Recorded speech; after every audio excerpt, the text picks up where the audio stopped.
welcome to Ashvath vlogs.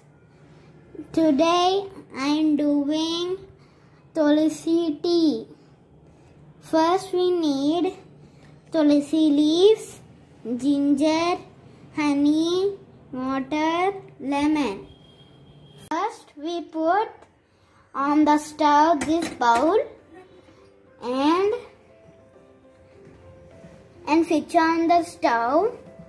Add water.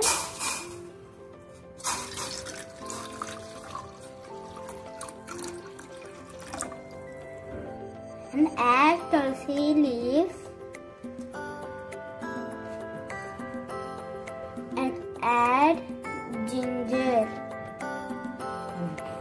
Now it's boiling. See? Now I switch off the stove. Now it's so hot. Let's wait some time. Take the tea filter. Now let's take 1 teacup.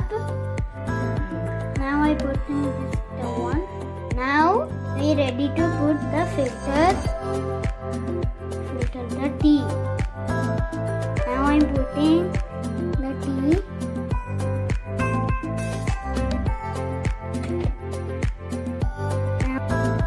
Now lemon.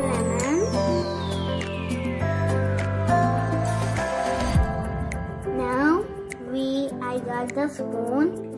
Add 2 tablespoons of spoon.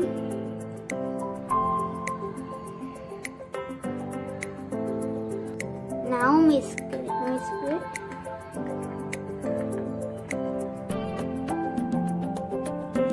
Now it's ready to drink.